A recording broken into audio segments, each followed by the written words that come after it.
వెనకటికి మన తాతలకు అవ్వలకు జరం బీరం వస్తే ఏదో ఒక చెట్టు ఆకు నమిలేటోళ్ళు. ఇక దెబ్బకు జరం బీరం అంతా కొట్టుకుపోతుండే. కానీ ఇప్పుడు గట్ల కాదు. సర్ది అయినా దగ్గైనా పక్క దవాఖానకు పోయిందాక కాదు. ఇక పెద్ద రోగం వస్తే అంతే కథ. గా పెద్ద రోగం తక్కువ కావాలంటే పక్కా పట్నం బాట పట్టాలే. మన పట్నంలో ఉండే 4-5 పెద్ద దవాఖాన్లు. ఇక పేషెంట్లేమో లక్షల మంది ఉంటారు. గియాల పోతే ఎన్నడో ఆపరేషన్ అవుతుంది. ఇక చాలా మంది ఇక తిప్పలకు ప్రైవేట్ దవాఖాన పోతారు. లక్షల బిల్లు కట్టలేక సస్తారు. అయితే గిప్పటి సందిగ్గా తిప్పలు అక్కర్లేదు. ఎందుకంటే పట్నంలో పెద్ద దవాఖాన షురు కాబోతుంది.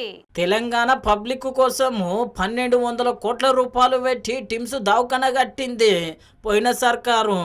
అయితే చిన్న చిన్న పనులు ఉండుతోని మొత్తం మీద అయితే గప్పుడుగా సర్కార్ల ప్రారంభం కాలే.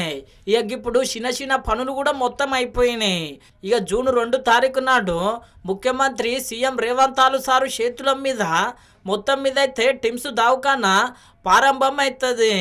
అయితే గీ అల్లా కేటీఆర్ సారు అడిగి పోయి మా సర్కారు ఉన్నప్పుడు కేసీఆర్ సారు ముఖ్యమంత్రి ఉన్నప్పుడు ఎంతో మంచిగా ఆలోచన చేసి తెలంగాణ పబ్లిక్ కోసము మంచి దవాఖాన కట్టించిండు. ఇట్లా పట్నంలో ఒక్కతానే కాదు, పట్నం చుట్టుపక్కల 4 జాగాలల్లా మొత్తం మీద అయితే టిమ్స్ దవాఖాన కట్టినాము.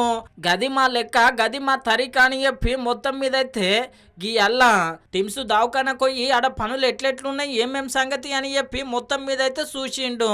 ఇక చూసినాక అటెనక కేసీఆర్ సారు కోసం గట్లనే టిమ్స్ దవాఖాన కోసం గీ ముచ్చట చెప్పిండు.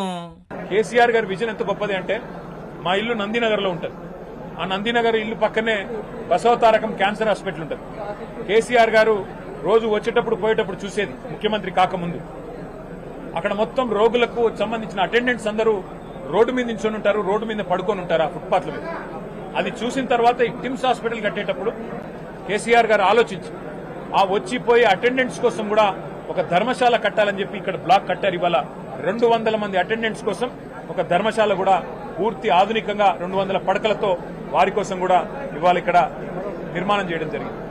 1200 కోట్ల రూపాయలతో ఈ నిర్మాణం నిజానికి కేసీఆర్ గారి ప్రభుత్వం ఉంటే 2 ఏళ్ల కిందనే అయిపోయేది. విన్నారు కదా, పేషెంట్లెంబడి వచ్చేటోళ్ళు బయట వండుకుంటే గాల కోసం కూడా టిమ్స్ దవాఖాన్లా ప్రత్యేకమైన బెడ్లు ఏర్పాటు చేసిర్రట.